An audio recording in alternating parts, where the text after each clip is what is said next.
Hello दोस्तों, आज हम लोग स्पेशल लेकर आए हैं संविधान का नेक्स्ट पार्ट, आपका भाग नंबर 4 का, जो मौलिक कर्तव्य के नाम पे जाना जाता है। देखते हैं कि आज तक हम लोग संविधान का जो भी पार्ट है, जैसे देखेंगे भाग नंबर 1, भाग नंबर 2, भाग नंबर 3, भाग नंबर 4, ये सभी हम लोग पढ़ चुके हैं। अगर इसको पढ़ना हो तो आप डिस्क्रिप्शन में जा सकते हैं, नीचे वीडियो के नीचे, और उसको पढ़ सकते हैं। तो आज हम लोग 4 क के विषय में जानेंगे। और इसको देखिए, मौलिक कर्तव्य, इसका नाम क्या है? मौलिक कर्तव्य। तो हम देखते हैं कि इसमें क्या है। देखिए, इसमें दिया क्या है कि एक मिनट, देखिए मौलिक कर्तव्य का जो वर्णन है आपका भाग नंबर 4 क में आपका एक प्रकार से देखा जाए तो बाद में इसको जोड़ा गया था। और अनुच्छेद जो है आपका क्या है? 51 क इसका आर्टिकल है। तो ये भी आपको ध्यान रखना है कि कहाँ है। हमेशा ये पूछा जाता है क्योंकि ये आपका जोड़ा गया था 42वें संविधान संशोधन 1976 के द्वारा। तो देखते हैं पहले कि जो इससे पहले आर्टिकल था, इससे पहले जो भाग था कौन कौन से था। देखिए, हम लोग पढ़े थे, पहला नंबर आपका था राज्य की परिभाषा,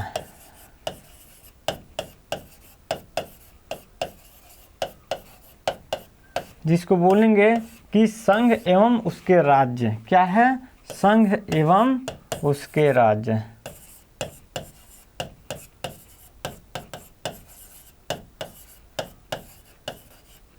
ठीक है, तो इसमें आपका आर्टिकल क्या था?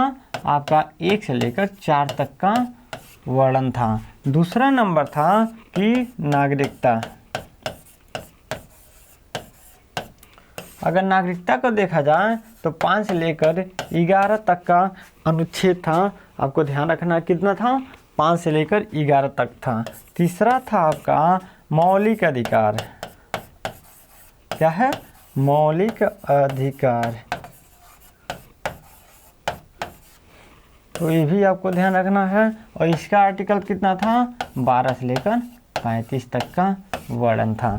और चौथा था आपका नीति निर्देशक सिद्धांत। क्या है? नीति निर्देशक सिद्धांत बोलिए या आप तत्व बोलिए।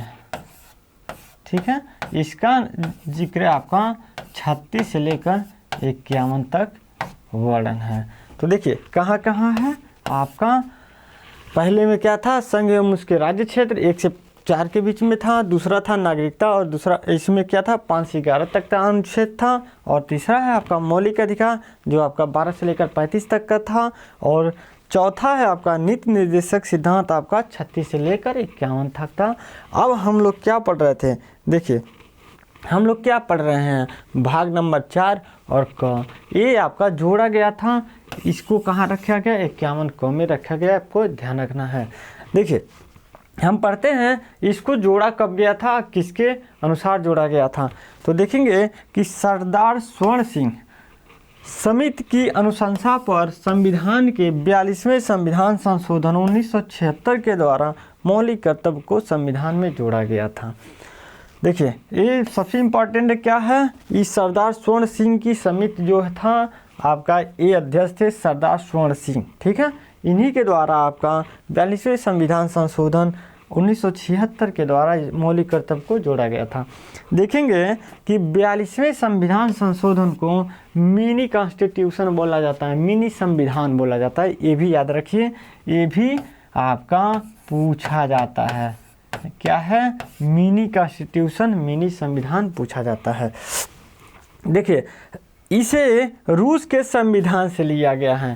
तो ये भी आपका इम्पोर्टेंट है, ये भी आपका पूछा जा सकता है और पूछा भी जाता है कि बहुत सारे एग्जामों में आया है कि किस देश के संविधान से लिया गया है। तो आपको याद रखना है कि रूस के संविधान से लिया गया है। इसको बाद पहले बोला जाता है पूर्व सोवियत संघ भी बोला जाता है। तो कभी कभी रूस आता है, कभी कभार आपका पूर्व सोवियत संघ भी आता है। तो आपको ये सब ध्यान रखना है।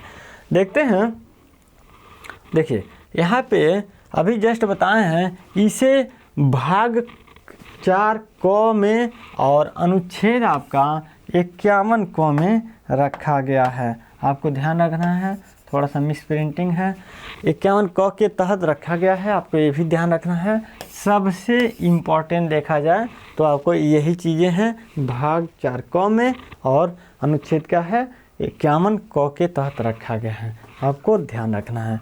तो देखते हैं कि मौलिक कर्तव्य कितने हैं। वर्तमान में देखेंगे मौलिक कर्तव्यों की संख्या आपका 11 है, लेकिन जब इसको जोड़ा गया था 42वें संविधान संशोधन 1976 में, तब सिर्फ 10 ही मौलिक कर्तव्य थे। बाद में एक को जोड़ा गया था, अब जाके वर्तमान में कितने हो गए हैं 11 मौलिक कर्तव्य हो गए हैं, आपको ध्यान रखना है। और इसके विषय में कभी कभार पूछ लिया जाता है आपका कि कौन सा मौलिक कर्तव्य कौने नंबर पे आता है, तो आपको ये भी ध्यान रखना है। देखिए हम देखते हैं कि इसमें कौन कौन से मौलिक कर्तव्य क्या है। देखिए पहला नंबर जो मौलिक कर्तव्य है आपका, एक कहता है कि नागरिक का यह कर्तव्य होगा कि वह संविधान का पालन करे और वह उसके आदर्शों, संस्था, राष्ट्रध्वज और इसके राष्ट्रगान का आदर करे। मतलब कि आपका यह कर्तव्य होता है कि आप संविधान का पालन करें और उसके आदर्शों, संस्था और राष्ट्रध्वज और राष्ट्रगान का आप सम्मान करेंगे, आपका यह कर्तव्य होगा। देखिए मौलिक कर्तव्य को लाने का सरकार का एक ही उद्देश्य था, इसको जोड़ने का एक ही उद्देश्य था, क्योंकि हम लोग जब मौलिक अधिकार पढ़ते हैं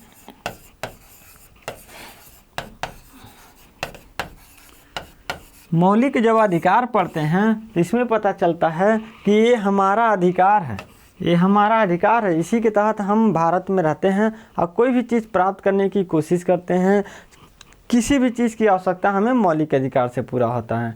तो क्या हमें किसी चीज़ की आवश्यकता पूरा करने के लिए हमें अधिकार की आवश्यकता है, तो क्या हमारा एक कर्तव्य नहीं है कि हम भारतीय होकर, हम भारत के वासी होकर, हम भारतीय होकर कुछ हमारा भी कर्तव्य होता है कि हम अपने राष्ट्रगान का सम्मान करें, हम अपने राष्ट्रगान का और राष्ट्र ध्वज का सम्मान करें, ये तो हमारा कर्तव्य होता है ना। इसी की वजह से सरकार ने इसको जोड़ा था, ठीक है। तो आपको दूसरा नंबर देखना है कि ये इसमें क्या है। स्वतंत्रता के लिए हमारे राष्ट्रीय आंदोलन को प्रेरित करने वाले उच्च आदर्शों को हृदय में संजोए रखें और उसका पालन करें। क्या मतलब है इसका, देखेंगे कि हम लोग जब मॉडर्न हिस्ट्री पढ़ते हैं, आधुनिक इतिहास पढ़ते हैं, तो उसमें बहुत सारे ऐसे चीज़ें आती हैं जिसमें आपका गांधी जी का सम्मान करना है, जवाहरलाल नेहरू का सम्मान करना है, तो सरदार वल्लभ भाई पटेल का सम्मान करना है। इस सभी चीज़ों का आपको सम्मान करना होता है, देखना होता है उनको, हम उनको देखकर सीखते हैं, उनको पढ़कर सीखते हैं, ठीक है, कि हमारे पूर्व में क्या क्या घटनाएं हुई थी। तो यही कहने का तात्पर्य है आपको सेकेंड नंबर में, ठीक है। तो नेक्स्ट चलते हैं। तीसरा कहता है कि भारत की एकता और अखंडता की रक्षा करें और उसे अक्षुण्ण रखें। देखेंगे कि हमारा जो प्रस्तावना है, प्रस्तावना में भी यही चीज़ें लिखी गई हैं। देखा जाए एकता और अखंडता की बात उसमें भी की गई है। तो आपको ये सब चीज़ें याद रखना है कि हमें एकता बनाना है और अपने देश को एक बनाकर रखना है। अखंडता का मतलब होता है पूरे देश को एक साथ एक में मिलाकर रखना है, ठीक है। तो तीसरा क्या कहता है, भारत की प्रभुता, एकता और अखंडता की रक्षा करें और उसे अक्षुण्ण रखें, ठीक है। तो नेक्स्ट चलते हैं। देखिए यहाँ पे 5वां नंबर दे रहा है कि भारत के सभी लोगों में समरसता और समान भ्रातृत्व की भावना का निर्माण करें। मतलब है कि आप एक दूसरे से मिल मिला कर रहें और जैसे होता है कि पूरे देश को अपनी भाई समझें, भ्रातृत्व समझें और सबको एक साथ लेकर चलें, ठीक है। तो आपका 5वां क्या था, आपको ध्यान रखना है और इसको नंबरिंग भी याद रखना है और इसमें क्या दिया गया है आपको ये भी याद रखना है आपको। नेक्स्ट है हमारी सामाजिक, सांस्कृतिक और की गौरवशाली परंपरा का महत्व समझें और उसकी परिरक्षण करें। तो आपको ध्यान रखना है कि जो हमारी सामाजिक है, सांस्कृतिक है, गौरवशाली परंपरा जो भी है उसका महत्व समझें और उसका परिरक्षण करें, उसकी रक्षा करें, आपको ध्यान रखना है। ठीक है। देखिए 7वां नंबर यह कहता है कि प्राकृतिक पर्यावरण की रक्षा और उसका समर्थन करें। उसका एक प्रकार से देखा जाए तो आप प्राकृतिक पर्यावरण की रक्षा कर सकते हैं, उसका आप स्वच्छ रखने के लिए समर्थन भी कर सकते हैं, उसको बचा के भी रख सकते हैं और सबसे इम्पॉर्टेंट भी हो सकता है, क्योंकि देखा जाए तो पर्यावरण जो प्रदूषित हो रहा है उसको बचाने का कर्तव्य किसका होता है? ये हमारा ही होता है, ये सभी का होता है और पूरे भारतवासी का होता है कि पर्यावरण को बचा कर रखें, समाज को स्वच्छ रखें और तभी व्यक्ति स्वच्छ रह सकता है। 8वां है कि वैज्ञानिक दृष्टिकोण और ज्ञानार्जन की भावना का विकास करें।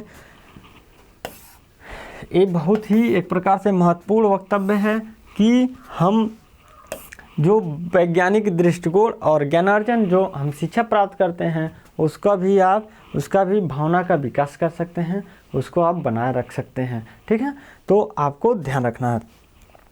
और 9वां कहता है कि सार्वजनिक संपत्ति की सुरक्षा सुरक्षित रखें। तो आपको मतलब है कि आप सामूहिक ट्रेन में जाते हैं तो उसमें भी देखते हैं कि वो भी लिखा रहता है कि सार्वजनिक स्थान। आप कहीं पार्क में जाते हैं, आप कहीं देखा जाए स्कूल में जाते हैं, सरकारी स्कूल में जाते हैं, तो ये भी आपका सार्वजनिक स्थान ही है, तो आप इसको सुरक्षित रख सकते हैं, आपका ही प्रॉपर्टी होता है। देखते हैं कि अक्सर लोग ट्रेन में सफ़र करते हैं तो कुछ ना कुछ तोड़ देते हैं, कहीं जाते हैं तो कुछ ना कुछ नुकसान कर जाते हैं, कहते हैं कि हमारे बाप का थोड़ी ना है, ये तो सरकार की है, ये हमारा ही पैसा है। तो ऐसा ना करें, क्योंकि ये हमारा ही नुकसान है, हमारा ही टैक्स दिया हुआ पैसा जो है नुकसान हो रहा है। तो आपको ध्यान रखना है कि अपने भी इसको बचा कर रखें और दूसरे से भी मतलब नुकसान न होने दें, आपका यह कर्तव्य होता है। 10वां कहता है कि व्यक्तिगत एवं सामूहिक गतिविधियों के सभी क्षेत्रों में उत्कर्ष की ओर बढ़ने की सतत प्रयास करें। मतलब है कि अगर आप बढ़ रहे हैं तो दूसरों के भी प्रेरित करें, उनको साथ ले जाने की कोशिश करें। अगर आप शिक्षित हैं तो दूसरे को भी शिक्षित कर सकते हैं, उनको भी आगे बढ़ाने की कोशिश करें। यह आपका कर्तव्य होता है भारत के नागरिक होने का। ठीक है, तो आपको ये ध्यान रखना है कि क्या है, आप 10वां क्या कहता है, व्यक्तिगत एवं सामूहिक गतिविधियों के सभी क्षेत्रों में उत्कर्ष की ओर बढ़ने का सतत प्रयास करें। आप सभी को साथ में ले जा सकते हैं, सभी को साथ में बढ़ाने की कोशिश कर सकते हैं। ठीक है, तो नेक्स्ट में चलते हैं। 11वां कहता है कि माता पिता या संरक्षक द्वारा आपका 6 वर्ष से, देखिए थोड़ा मिस प्रिंटिंग है, 6 वर्ष से 14 वर्ष के बच्चों हैं प्राथमिक शिक्षा प्रदान करना अनिवार्य है। मतलब यह आपका कर्तव्य होता है कि जो आपके बच्चे होते हैं उनको 6 वर्ष से 14 वर्ष के जो बच्चे होते हैं आपका, इनको शिक्षा प्राप्त करना आपका कर्तव्य होता है कि आप इनको शिक्षित करें, इनको शिक्षा दें, ये आपका कर्तव्य होता है। देखिए ये कब जोड़ा गया था, 86वां संविधान संशोधन आपका 2002 में जोड़ा गया था। क्योंकि मूल संविधान में देखिए पूछा जाता है कि मूल संविधान में कितने आपका मौलिक कर्तव्य थे, तो आपको ध्यान रखना है 10 थे, और वर्तमान में देखा जाए तो आपको 11 मौलिक कर्तव्य दिखेंगे, आपको ध्यान रखना है। ठीक है, अगर वीडियो अच्छी लगी हो तो लाइक करिए, सब्सक्राइब करिए और शेयर करना ना भूलिए। थैंक यू, धन्यवाद।